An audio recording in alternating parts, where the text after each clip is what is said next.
bailarina, coreógrafa, professora de dança e expressão corporal. Foi aluna da renomada bailarina e coreógrafa também Dalal Ascar, onde conheceu o método Royal Academy of Dance. Integrou importantes companhias de dança, como a Companhia Renato Vieira, Companhia Aérea de Dança, Balé do Terceiro Mundo, entre tantos outros. Especializou-se na Washington School of Dance.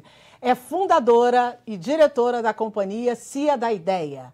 É uma das responsáveis por levar a técnica do movimento corporal para o teatro. No teatro, ela tem assinatura em importantes musicais, entre eles Tim Maia, Vale Tudo, Rádio Nacional, Tango Bolero e Tchá Tchá Tchá. No perfil de hoje eu converso com muita alegria com a Sueli Guerra. Tudo bem, Sueli? Tudo bem. Que bom ter você aqui no perfil para a gente conversar um pouco dessa história do balé contemporâneo, da dança contemporânea, que vamos dizer assim, uma extensão do balé clássico com outros olhos, não é mais ou menos isso? Você é carioca? Sou carioca. Já pensava em fazer balé desde sempre? Que eu sei que você começou cedo com a Dalal, foi isso? Não, antes da Dalal, eu fui para Dalal depois, na verdade. Eu comecei muito cedo, eu acho que era um sonho de criança, desses, né, esses sonhos maravilhosos. A gente morava em Petrópolis, minha família morava em Petrópolis. E eu, com, sei lá, 6 anos de idade, disse pro meu pai que eu ia ser bailarina. Ele perguntou, o que você quer ser quando crescer? Eu falei, bailarina. E ele me ouviu e mudou com a minha mãe e comigo para o Rio de Janeiro para eu realmente poder ser bailarina. Olha, que interessante. E você não tinha uma referência familiar ou de alguém que já fosse bailarina? Não, eu tinha artistas... Se inspirado? Não, eu tinha artistas na família. Meu avô era músico, tocava... músico amador, no caso, porque na época isso nem acontecia tanto, né, como não tinha espaço. Mas ele tocava com Noel Rosa. Aí minha mãe estudou balé na infância dela, mas, claro, na época só se podia ser professora. Né? A mulher podia ser professora e mãe dona de casa. Então, não deu para ela ser bailarina. Então, a gente tinha apreços, né? A arte era uma coisa que circulava na minha família com muita frequência. Então, quando eu falei isso pro meu pai, eu acho que ele entendeu isso verdadeiramente, talvez estivesse realizando um sonho deles também, né? Você é filha única? Eu sou filha única desse casal. Meu pai tinha outros filhos. Mas eu sou filha única dos dois e eu acho que isso deu... O apoio deles deu um impulso para a arte verdadeiramente entrar na família do jeito que eles tentaram, mas que não deu por uma questão social mesmo, né? E que é uma história bem bacana, né? Ter pais que possam apoiar uma criança que aos 6 anos, 7 anos diz que quero ser bailarina, que diga-se de passagem, inusitada, né? Completamente não é uma profissão inusitada. Que as pessoas deem aquela força. Vai sim, que vai ser maravilhoso. Em geral, não é assim, né? Não é mesmo. E foi daí que você começou mesmo? E aí daí eu comecei. E aí eu fui fazer balé na Tijuca, porque eu sou tijucana. Fui fazer balé na Tijuca. Aonde? Na Terezinha Goulart, que era uma escola de dança... Conhecidíssima. Pois é, muito conhecida, muito boa, com excelentes profissionais. E os professores de lá também eram professores da Escola de Dança do Teatro Municipal do Rio de Janeiro. Então eu fui pulando, fui migrando. E aí no teatro, na Escola de Danças eu fui parar na Dalal Ascar. E lá fiquei. Que é maravilhosa. Que é maravilhosa. Uma referência realmente, né? Dalal é uma referência no mundo da dança. E aí fiz a minha formação final lá, fui para Washington, fiz o curso do Royal lá por conta de ter conhecido o Royal na escola da... Você conheceu o Royal com a Dalal? Com a Dalal, E se formou, se conheceu o método e estudou esse método? Estudei esse método e esse foi o gancho para eu ir para a Washington School of Ballet, que foi a Você foi como aluna? Na época, uma aluna estagiária, porque assim, eles são obrigados a dar um número de bolsas para minority groups, né? Os grupos de minoria, então são os latinos, os negros, enfim, somos nós, né? E nessa eu entrei. Isso foi oferecido no Teatro Municipal para você? Não, foi um conhecimento através da escola da própria Dalal. Assim. Contato, né? Porque e a Dalal uma referência, e até hoje e tal. Então, assim, tinham muitas visitas. Natália Makarova foi fazer aula na Dalal, Então, a gente tinha muito pequena contato com as estrelas, né? Com essas estrelas que... Diga-se de passagem, a Dalal é que trouxe essa referência para o Brasil. A partir dela, o Brasil passou a ter um reconhecimento na dança clássica. Porque ela foi uma grande... né? Uma grande produtora, né? Dessa coisa da dança profissional, né? Assim, eu acho que ela foi responsável até por criar métodos profissionalizantes de dança clássica no Brasil, que até então tinham aulas, as coisas aconteciam, mas elas não tinham método. Ela teve a companhia dela, né? Colocou a coisa profissionalizou, digamos assim, dentro do Brasil essa realidade. E tinha muitos contatos e nessa a gente, né, ia Quantos sabendo anos de você tinha coisas. quando você foi?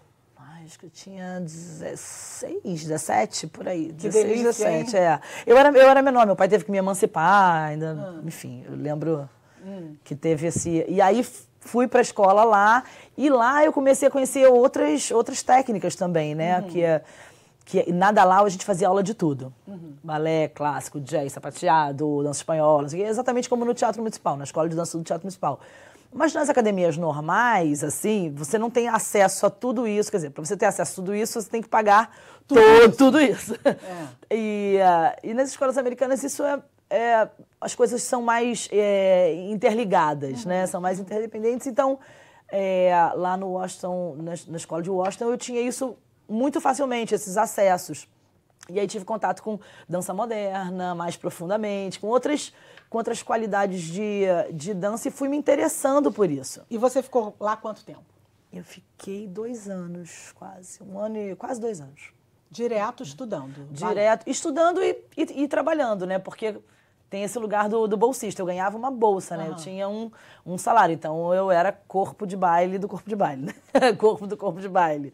Foi muito interessante essa experiência, né? Porque a gente tem contato com os profissionais. Você aprende na prática, né? Ali. E no seu retorno, aí você continuou estudando balé e o que você trouxe de lá foi realmente, assim, primeiro, era muito diferente do que você conhecia e te acrescentou muito? Olha, me acrescentou muito porque uma experiência no exterior, né? Já é por si só uma novidade, porque você tem que lidar com outra língua, com outras pessoas, com outras coisas, com outras formas de estar no mundo, né? Isso já é incrível, você muito nova ter contato com isso. Responsabilidade, morar sozinha, né? De dar conta das coisas. Me virei bem. Eu falava bem inglês, eu me virei bem. Mas quando eu voltei, eu lembro que uma coisa muito louca aconteceu, porque o Balé do Terceiro Mundo, do Ciro Barcelos, estava assim... Né, acontecendo, abriu a audição.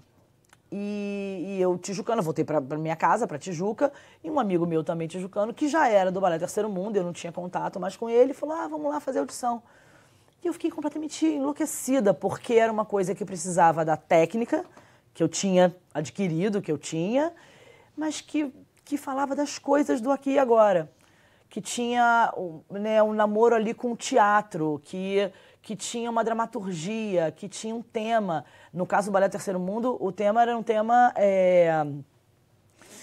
ousado, né? Porque falava esse espetáculo para o qual eu fiz a audição, chamava Canibais Eróticos, que era uma coisa que falava da alma encarnando no corpo, né, terreno, vivendo todas as luxúrias e coisas difíceis que a gente passa até entender que precisa se libertar de novo na alma.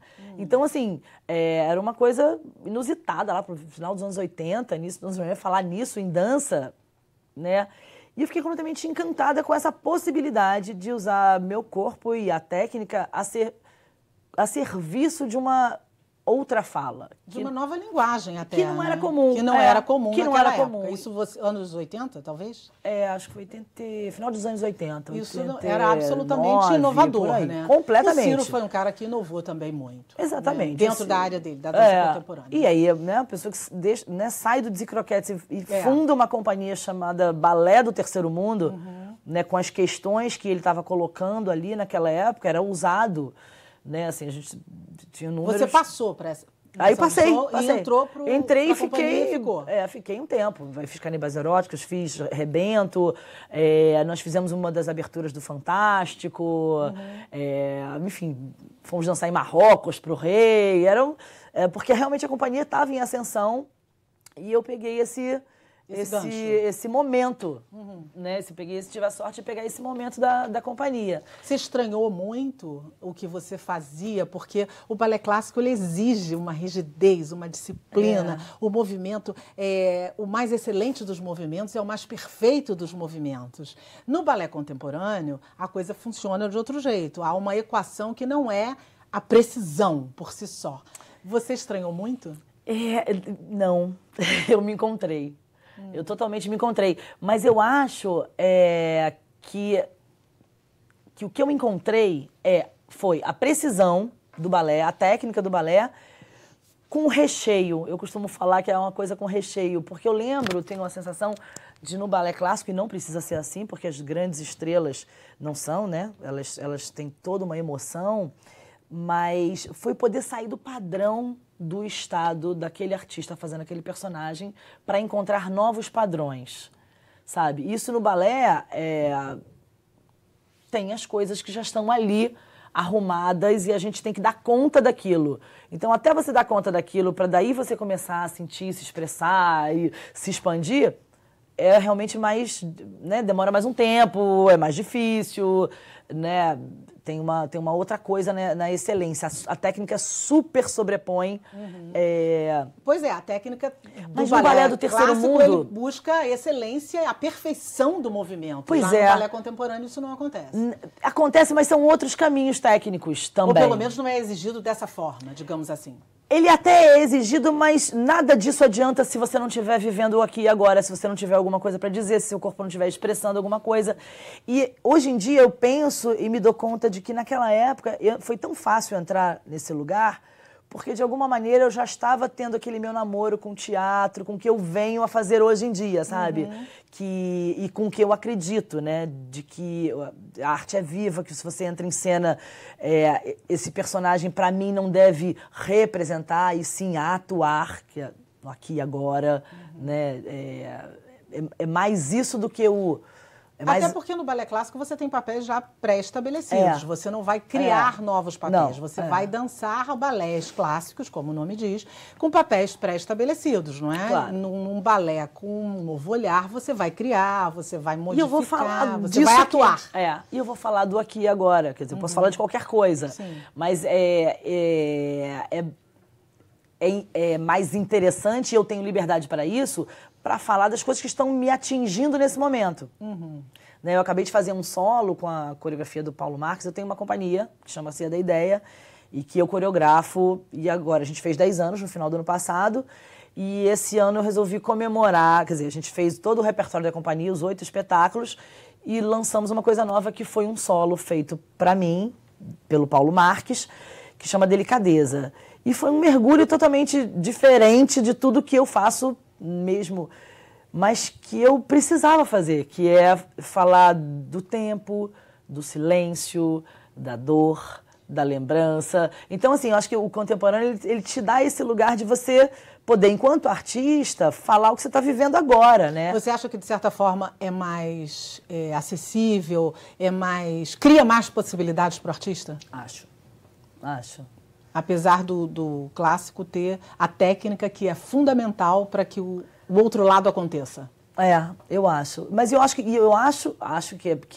cria mais possibilidades, mas acho que a gente não pode deixar de ter o clássico, sabe? Porque a gente precisa ter como história, a gente precisa ter como base, a gente precisa ter como conhecimento, como ópera, né? Que assim, tem óperas novas sendo compostas e acontecendo, mas a gente não pode deixar de ver aquelas clássicas, não dá para deixar de beber na fonte. Um Barbeiro de Sevilha, não dá para deixar de, entendeu? Não dá para esquecer o que já existe, que já está construído, que já está solidificado, digamos assim. Não poderia na vida, né? A gente deveria ter esse tipo de relação com tudo, na escola, né? Em todos os aprendizados, mas na arte não dá.